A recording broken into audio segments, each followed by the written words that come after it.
Sobra decir que, por supuesto, bienvenidos a nuestra casa, que es la vuestra para lo que preciséis. Encantados de acoger, además, iniciativas como esta, porque además el tema, todo lo que tiene que ver con derechos humanos es algo que nos importa mucho en el Consejo General y en el que ponemos todo el empeño que podemos y nos dejan. Así que, bueno, bienvenidos y, sobre todo, bueno, excusar a la presidenta porque hasta ayer, se lo comentaba Elena, estaba haciendo la cuadratura del círculo para ser ella. Lo siento, salís perdiendo, me ha tocado a mí, pero bueno, sé que se ha quedado muy pesarosa de no poder hoy acompañaros, así que bueno, pues sus disculpas y las mías también por adelantado, por no estar a la altura, que seguro no estaré. Pero bueno, sin más, Elena, todo tuyo, que es tu acto. Vale, nada, pues muchísimas gracias al Consejo General de la Abogacía Española, representada por Cristina Llop, por permitirnos participar en esta, cedernos la sede para poder organizar esta jornada. Para los que no nos conocen, desde Plataforma Cívica por la Independencia Judicial somos una asociación de carácter transversal sin ánimo de lucro y compuesta por juristas y otros profesionales de la sociedad civil.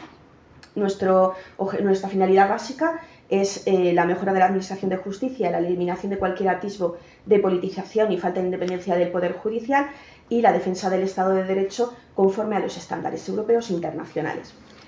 Especialmente estamos preocupados desde Plataforma Cívica por la Independencia Judicial por los intentos de control del Consejo General del Poder Judicial, también por los continuos intentos de distintos grupos e ideologías por desprestigiar al Poder Judicial y minar la confianza de los ciudadanos en la justicia, dado que se cuestionan continuamente las resoluciones judiciales, ya sea con las que no se está conforme o que no satisfacen intereses de determinados grupos de presión. Y también estamos en contra de las descalificaciones genéricas que se hacen pues, a tribunales o personales a un determinado juez o magistrado vulnerando su independencia judicial, o contra un fiscal afectando a su autonomía, o a un letrado afectando a su ejercicio profesional y al libre ejercicio del derecho de defensa. También desde Plataforma Cívica por la Independencia Judicial consideramos que la labor que hacen los informadores y comunicadores jurídicos, especialmente conocedores de las particularidades de la información que rodea a los tribunales y la Administración de Justicia, es esencial para poder informar adecuadamente a los ciudadanos, y por ello les planteamos a FIJUR pues, esta jornada sobre justicia y periodismo. En estos momentos de tanta información y desinformación, en que la libertad de prensa y la independencia judicial se ponen en entredicho, se cuestionan ciertas actuaciones, informaciones y resoluciones judiciales, consideramos esencial que se ponga en valor la labor que comunicadores e informadores, así como jueces y magistrados, con la ayuda de abogados y fiscales, realizan por la búsqueda de la verdad y la defensa de las garantías de los justiciables, afecte a quien afecte. Este es el objetivo de esta jornada, para lo que contamos con la intervención de Patricia Rossetti Menéndez, redactora jefe de tribunales de COPE y presidenta de la Asociación de Comunicadores e Informadores Jurídicos, ACIJUR. A continuación, a Carmen Gámez Valencia, magistrada del Juzgado de Violencia número 6 de Madrid y miembro del Comité Nacional de la Asociación de Jueces Francisco de Vitoria. A continuación, a Silvia López Ubieto, fiscal de la Fiscalía de la Audiencia Provincial de Madrid y vocal de la Junta Directiva de la Asociación Profesional Independiente de Fiscales. Y, por último, a Cristina Llop Velasco, anfitriona, abogada, consejera y vicesecretaria de Comunicación y Marketing del Consejo General de la Abogacía. Pues sin más, vamos a dar comienzo a la jornada. Y bueno, pues la primera cuestión que planteábamos, que os íbamos a plantear, era cómo describiríais el papel de cada colectivo en la búsqueda de la verdad, que es un poco el objetivo que marcábamos en la jornada. Y esto me toca a mí, ¿no? La primera. Bueno, pues muchas gracias, no soy nada original, doy las gracias por haberme invitado a esta jornada, que la verdad me parece muy, muy interesante, a pesar de este día de sol de justicia que tenemos aquí fuera en Madrid. ¿No sé, ahora sí? Vale. Pues no hace falta que repita, ¿no? Me habéis oído los que estabais aquí. Bueno, la verdad que la jornada es interesante, y en esta primera pregunta que me toca a mí responder de cómo describiría cada uno, en este caso el periodismo, el papel de mi colectivo, de mi profesión en la búsqueda de la verdad, pues yo la verdad lo veo algo como muy sencillo, porque se trata de contar lo que pasa, de hechos y de datos, Y el periodismo serio y riguroso lo único que pretende es informar a los ciudadanos para que en ellos se fomente una opinión libre y plural. Puede ser buscar la verdad contrastada. Bueno, la verdad puede ser muy amplia, cada uno la puede ver de una manera o de otra, pero es cuestión de hechos y de datos y contar lo que sucede y que el propio ciudadano tenga la libertad y que se forme la opinión sobre los hechos. Yo creo que la clave es una máxima información, transparencia por parte de las instituciones y que no haya ninguna opacidad. Con todo eso yo creo que podemos tener una información libre y transparente que pueda llegar al ciudadano y que se pueda formar una opinión de lo que sucede. Así de sencillo y así de... Como se nota que estás en la radio y que controlas los tiempos. Carmen. Bueno, pues a mí me toca, en primer lugar, dar las gracias al Consejo General de la Abogacía y a la plataforma por haber contado conmigo, que a veces dices, ¿cómo he metido yo en estos fregados? Pero bueno, todo sea por una labor de difusión. Y eso me da entrada a nuestro papel, al papel de los jueces de instrucción dentro de la búsqueda de la verdad informativa, dentro de los límites que nosotros tenemos, porque claro, nuestro estatuto, nuestro reglamento nos impide el contar los detalles de los casos que estamos instruyendo, y si no cometeríamos una falta grave que sería objeto de sanción disciplinaria. Pero bueno, dentro de lo que es nuestro papel, me gustaría poner de relieve la función que están desempeñando los servicios de prensa, los gabinetes de prensa de los tribunales superiores de justicia y del propio Consejo General del Poder Judicial, a través de los cuales los jueces de instrucción podemos filtrar información dentro de los límites que he expuesto anteriormente. No es frecuente que cuando se trata de un caso mediático se pongan en contacto con los jueces y nosotros les filtremos dentro de los límites que acabo de decir los datos relevantes. Por ejemplo, si se ha constituido a uno de los investigados en prisión o no. Ha cambiado mucho, por lo tanto, la labor de información que la justicia y los jueces tenemos de cara a la ciudadanía para proporcionar transparencia, como acaba de decir Patricia, dar a conocer la labor del juez y dar información veraz de los asuntos que tenemos y que tengan relevancia mediática e informativa para poder también colaborar dentro de eso. Muchísimas gracias. ¿Silvia? Hola, Elena. Esta pregunta, gracias a todos los asistentes. Un placer estar un año más aquí en el Consejo General de la Abogacía. Y esta pregunta para mí es tremendamente interesante, teniendo en cuenta que soy fiscal. Y claro, en los tiempos que corremos, los fiscales queremos todos individualmente, con vocación de servicio público, con vocación de buscar la verdad, encontrarla y sobre todo que nos dejen buscarla. ¿Cómo buscamos los fiscales la verdad? Intentando practicar diligencias. El tiempo es limitado, simplemente hago mención a un caso reciente, a una excelente fiscal, como es María de la O. Silva, que pretendía practicar diligencias, no digo acusar, simplemente buscar información de si ese asunto, esa querella, podía o no ser relevante. Todo el mundo tenemos derecho a la tutela judicial efectiva y, por lo tanto, a recurrir, a demandar la acción de los tribunales. A María de la O. Silva, como todos vosotros, como todos ustedes saben, se apartó del caso y, curiosamente, ahora lo lleva nada más y nada menos que un fiscal de Extremadura. Curioso. Buscamos la verdad, pero a veces nos cuesta encontrarla. Muchas gracias. Cristina, desde el punto de vista de abogado.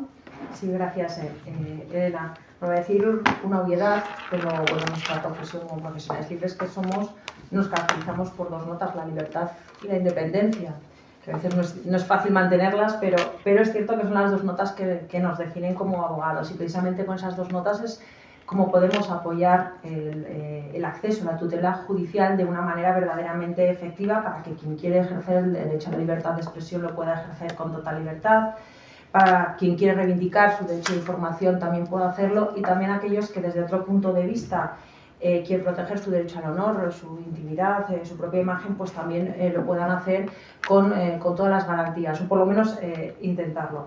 Así, en el marco del procedimiento judicial intentamos apoyar, ayudar, además de defender a nuestros clientes, ¿verdad?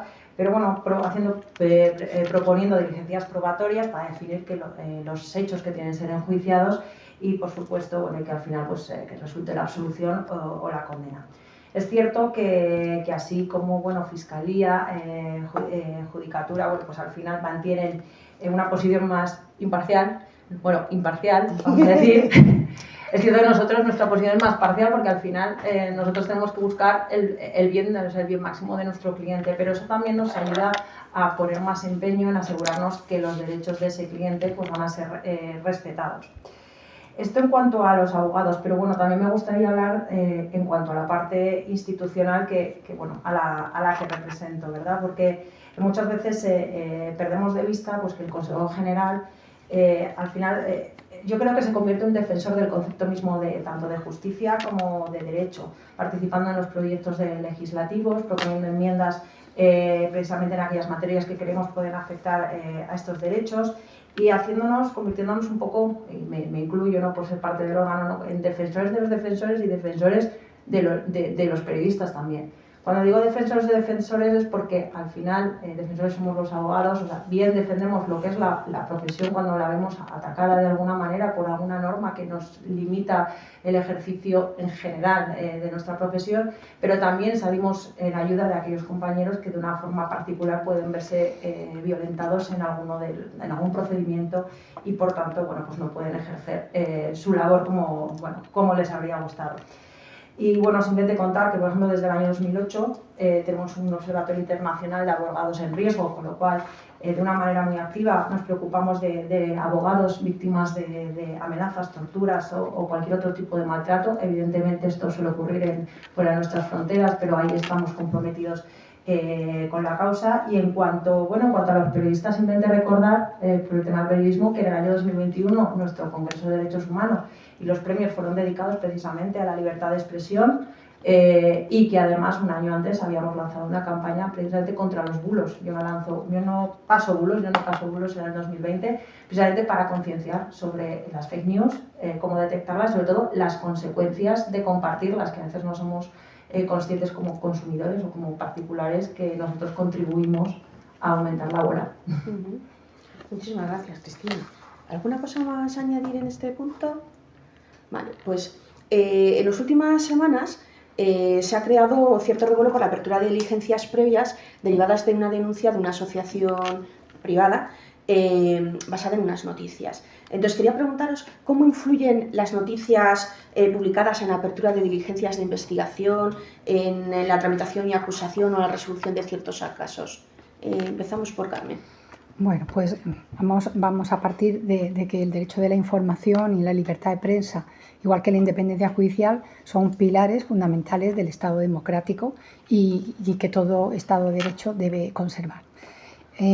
La influencia de las noticias publicadas, pues depende. En el trámite de instrucción se supone que la instrucción es secreta salvo para las partes, salvo que el juez también declare el secreto de sumario para todas las partes incluso. Entonces, esto nos lleva a pensar por qué se filtran estas noticias. Es decir, alguien tiene que filtrar a la prensa este tipo de noticias que en principio no se deberían de filtrar y que perturban un poco la buena marcha de la instrucción, puesto que si empiezan a aparecer en la prensa noticias que no están contrastadas y que son parciales, pues más que informar, desinforman. Otra cosa ya es cuando una instrucción está completa, el juez ha hecho las diligencias necesarias y suficientes para que eso llegue a buen término y pueda el órgano sentenciador juzgar y dictar una sentencia si hay pruebas condenatoria y si no, absolutoria. Ahí se puede discutir. Una cosa es que la prensa en técnica legislativa critique esa resolución, que es legítimo porque es una cuestión técnica jurídica, y otra causa son los ataques ad hominem que muchas veces vemos en los medios, porque no todos los medios pues tienen una información veraz, rigurosa y seria. Entonces esto nos lleva a que la labor del juez en ese sentido puede verse ciertamente perturbada. También es verdad que según vas cogiendo experiencia, pues te pones una coraza y te afecta mucho menos ese tipo de noticias.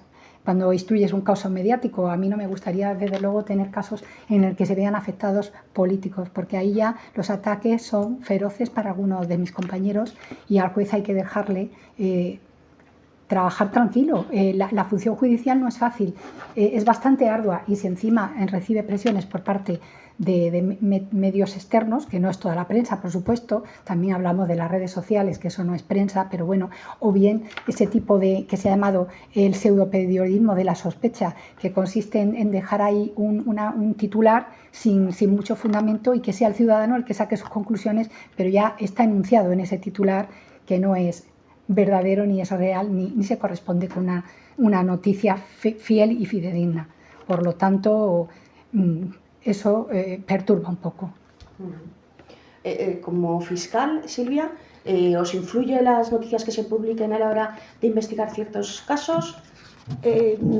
A ver, a la hora de investigar, parcialmente, pero también a la hora de haber tomado una decisión, o haber dado una opinión, o haber pedido o no haber pedido una medida cautelar. Quiero decir que soy fiscal en violencia de género y que es frecuente que tengamos que informar de forma favorable o desfavorable a que se conceda una orden de protección. Actuamos, o por lo menos yo considero que actúo con absoluta libertad.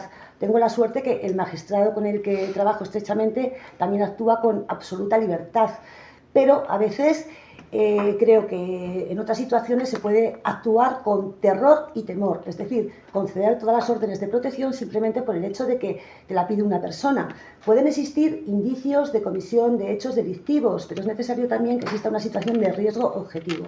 Este concepto es tan ambiguo, tan abstracto, que no tenemos una bolita mágica, pero tampoco, si el propósito del legislador hubiese sido que si hay un hecho delictivo, automáticamente se conceda una orden de protección, es decir, la prohibición de aproximación y comunicación con una persona, la limitación de un derecho fundamental, lo hubiese establecido automáticamente. Por lo tanto, es una cuestión de valoración.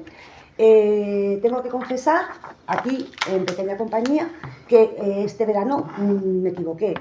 No tuve ninguna llamada ni del fiscal general, ni de la fiscal general de violencia de género, pero bueno, me equivoqué, o sea, valoré una situación, había una acusación particular y no se concedió una orden de protección en la cual sí que hubo una agresión de una persona que no había declarado y que como no tenemos equipos médicos forenses tampoco lo podemos saber. La información, la libertad de expresión, más que derecho a la información, el derecho a la libertad de expresión, porque esa expresión atacó duramente a este magistrado, lo cual me pareció absolutamente asqueroso, por decirlo claramente, cuando se equivocaron, dieron datos falsos y desconocían absolutamente su brillante carrera profesional. Por ello digo que a veces la información o desinformación, estos datos erróneos sí que influyen y sobre todo en el caso de tomar decisiones, muchas veces cuando la decisión considera la prensa, considera el periodista que no ha sido la adecuada, muchas veces por desconocimiento absoluto de las circunstancias, es tremendamente dolorosa. Por eso hay que actuar con bastante cautela. Muchas gracias. ¿Cristina? Sí. Yo creo que esta pregunta que lanzas hay que verla desde dos vertientes. Una, lo que influyen estas noticias en lo que es el inicio de los procedimientos y en el devenir de los procedimientos, por un lado, y luego la influencia en cuanto a las políticas públicas que luego pues, se generan como reacción a estas noticias. En cuanto a la influencia en lo que son los procedimientos judiciales, yo entiendo que la labor de los periodistas de investigación puede llegar a ser útil, siempre y cuando informen al ciudadano de la realidad de determinados procedimientos, desproveyéndolos absolutamente de ese gusto por el escarnio público que parece que está tan de moda. Creo que ya que los abogados muchas veces o los juristas no somos capaces de traducir los latinajos que utilizamos, las palabras que utilizamos, hay una función pues, de divulgadora, formativa, si se quiere, por parte de los periodistas de tribunales que se llaman, que conocen perfectamente su profesión y saben explicarlo muy bien y hacen muy bien su trabajo. Y hay que diferenciar entre los que son profesionales y del periodismo y los que no. Ahora bien, yo confieso que me genera bastante recelo esas publicaciones de pruebas que salen en prensa antes de que lleguen a los tribunales, o sea, a la autoridad que lo tiene que investigar, en definitiva.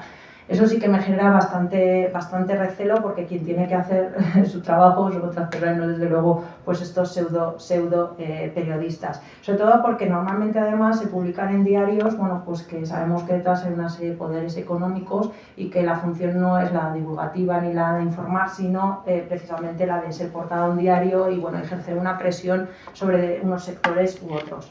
También me genera bastantes recelos, pues las filtraciones, evidentemente, no todos los recelos, las filtraciones de sumarios, y gracias a Dios, bueno, pues ya en julio de 2023 ya hubo una condena a una periodista que precisamente filtró información de un sumario. A ver, no puede ser lo que esté a la orden del día, pero sí que hay que dar determinados toques de atención para precisamente proteger la instrucción de los casos.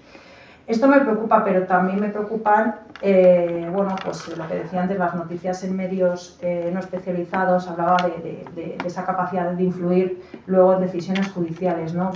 Provocan juicios oblicuos, tendencias legislativas y, bueno, el caso pues quizás más reciente que hemos tenido, bueno, más reciente hemos tenido mucho, desgraciadamente, pero hemos tenido la manada, por ejemplo. O sea, no solamente generó como un temor social, se sometió a diversos juicios paralelos, tanto bueno, pues a los finalmente condenados, como también incluso a la víctima, lo cual fue terrible. Y además eso provocó luego pues, la influencia en lo que sería después en la ley del solo sí es sí. Entonces yo creo bueno, que hay que tener bastante cuidado. Creo que cada profesional tenemos que hacer nuestro trabajo como profesional, valga la redundancia, y de alguna manera en nuestra esfera laboral siempre ser conscientes de la repercusión que nuestro trabajo va a tener en la sociedad y en todo lo que la rodea. Porque si no corremos digamos, el peligro de convertir la presunción de inocencia en presunción de culpabilidad, y entonces nos vamos a regir todos por ese mismo rasero. Y eso es muy peligroso porque se caga el principio básico de nuestra democracia. Así que bueno, yo creo que son cosas que tenemos que reflexionar desde el punto de vista profesional y como consumidores también de noticias que somos. Muchas gracias. Patricia. Bueno. Quiero además que haga referencia, como han dicho Cristina y Carmen, a lo de los pseudomedios. Me parece que es interesante y vamos, creo que ha calado el discurso de algunos protagonistas importantes, pero no voy a decir el nombre, de esos, los llamados pseudomedios y medios no especializados o que tienen ciertos intereses de poderosos. Bueno, a ver, yo creo que esta pregunta nos está dando para mucho y está yendo va a entrar a la siguiente. Claro, y entrar a la siguiente. A ver, yo, para empezar, en cómo influyen las noticias publicadas en la apertura de diligencias o en decisiones de jueces o en escritos de fiscales, a mí me cuesta mucho creer que a la hora de adoptar una decisión un juez se deje influir por lo que diga la prensa o por lo que diga la sociedad, porque al fin y al cabo los medios somos también un reflejo de la sociedad, ¿no? Contamos las noticias, damos a conocer hechos y datos, pero bueno, la sociedad está ahí. Vivimos una sociedad, hablaba Cristina de la presunción de culpabilidad, no solo en los medios, en la sociedad, este país da para eso. Cuando hablan de alguien dice, algo habrá hecho, ¿no? Dice, entonces ya partimos de la presunción de culpabilidad y no de la de inocencia. Yo, bueno, lo que quiero decir sobre todo es que me cuesta creer que los jueces a la hora de adoptar una decisión se dejen influir por los medios de comunicación o por la opinión pública. Yo creo que son lo suficientemente profesionales, están inmersos en la sociedad y saben aplicar el derecho, que es lo que tienen que hacer, aplicar la ley, aunque esa decisión que tomen no guste a una parte importante de la sociedad, ¿no? Pero que también la sociedad puede estar mediatizada porque se habla de esto, se habla del otro, o puede que esté narcotizada porque se habla tanto de una cosa y de otra que luego la gente no se ocupa de escuchar las noticias ni de buscar. No solamente es que escuches o que leas una, sino que lo que tiene que hacer una persona para estar bien informada tiene que leer muchos medios, escuchar muchos medios o ver muchos medios para que se pueda hacer una composición de lugar, ¿no? Hablaba antes Carmen de que no le gustaría tener un caso mediático donde haya políticos, ¿no? Hay una cosa que ocurre en este país que no suele ocurrir, creo que en casi ninguno, o por lo menos de nuestro entorno, creo que en pocos, por no decir que ninguno, que una acusación popular esté representada por un partido político cuando en el caso hay un político de otro partido. Yo creo que eso hace bastante daño a la causa, porque al fin y al cabo terminas haciendo política, que es lo que se está haciendo con todos los casos mediáticos, entre comillas, que estamos viendo. En cuanto está, no sé, pues tenemos el caso de Begoña Gómez, tenemos el caso del novio de Ayuso, que era un señor que no conocíamos de nada, pero como es el novio de Ayuso, ahora lo conocemos, ¿no? Entonces, todo eso, claro, ¿la prensa lo alimenta? Bueno, sí, se alimenta porque está en la sociedad y, bueno, también lo alimentan otros para que lo contemos los periodistas, ¿no? Aquí alimenta todo el mundo las cosas. Entonces, no sé, si tiene que haber transparencia, que la haya y que informen de lo que tienen que informar, de los datos que se puedan informar. Entonces, nosotros informaríamos de lo que tenemos que contar. Simplemente, si hay cosas que están secretas, pues que no se cuenten, pero es que hay otra pregunta, la filtración, ¿no? Pero ¿quién filtra? O sea, ¿la culpa es del periodista? ¿Quién filtra? O sea, ¿culpan a la periodista por contar una causa secreta o no secreta, tal? Y el filtrador, contra el filtrador nunca se va. Nunca se consigue saber quién es el filtrador. ¿Quién es? Pero claro, es que el filtrador filtra porque le interesa. Las filtraciones siempre son interesadas. Vengan de donde vengan. Entonces, claro, hay que matar al mensajero, ¿no? Dice, bueno, si a mí me dan una filtración, puedo comprobar, si me filtran algo y compruebo por otras fuentes que esto es así, pues a lo mejor me lanzo y lo cuento. Si tengo un papel, sería fantástico. Por eso siempre es mucho mejor, más que filtración, información. Y para eso, bueno, pues también desde hace 20 años tenemos los gabinetes de prensa de los Tribunales Superiores de Justicia. Pues bueno, pues fueron auspiciados, era la etapa del Consejo de Enrique López, pero fue Agustín Zurita, el director de comunicación del Consejo, quien hizo que todo eso fuese posible, porque hacía falta dar a conocer las decisiones de los jueces y aparte explicarlas, que hay algunas todavía que no hay quien las entienda, ¿no? Entonces, bueno, pues esto está dando para mucho, pero bueno, si es a lo que íbamos, que los jueces se dejan influir. Yo creo que son lo suficientemente, habla de todo como botica, pero yo creo que son lo suficientemente profesionales como para aplicar el derecho sin dejarse influir por lo que diga la sociedad o por lo que digan los medios de comunicación.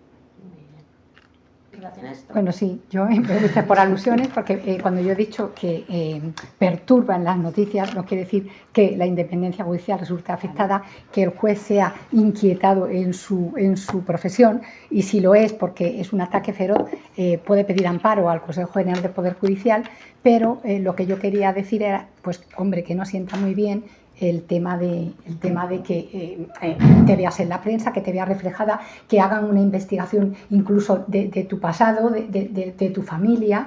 Eso es lo que yo me refería al tema de los medios de comunicación y la noticia en relación al poder de la prensa que a veces tiene en el trabajo diario de los jueces. Yo quería contar una cosita. El otro día, cuando fuimos a Plaza de Castilla, que tenía que ir... el novio, es que el novio de Ayuso ya llega un punto que no sabemos cómo se llama, porque lo llamamos el novio de Ayuso, creo que es Alberto González Amador, ¿no? Bueno, pues entonces fue, y luego, claro, estás esperando a que salgan, y sale alguien y nos da un speech tremendo, claro, todo desde el punto de vista político. Y cuando termina de hablar, porque era todo política, lo que está ya haciendo conjeturas de que es que va a pedir la nulidad, no ha querido declarar, ¿no?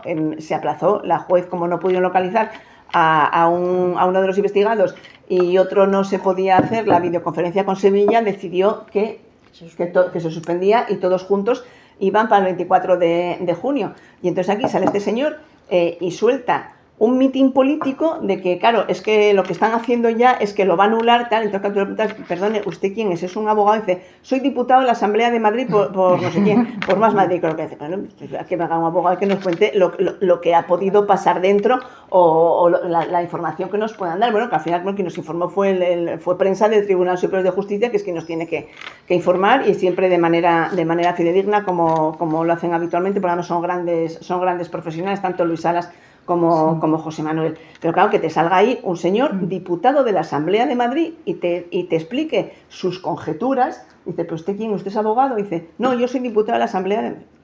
Y el abogado, no, mi abogado ya se fue. Dices, bueno, pero esto, claro, luego habrá quien quiera publicar eso.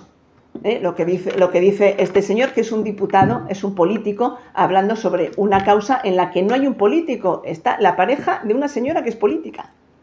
Entonces, claro, aquí la deformación, a lo mejor pues tenemos la culpa todos, ¿no? Entre medios de comunicación, entre la sociedad, entre determinados, no sé, abogados o, bueno, jueces hacen su trabajo. Aquí el juez lo único que hace es aplazar la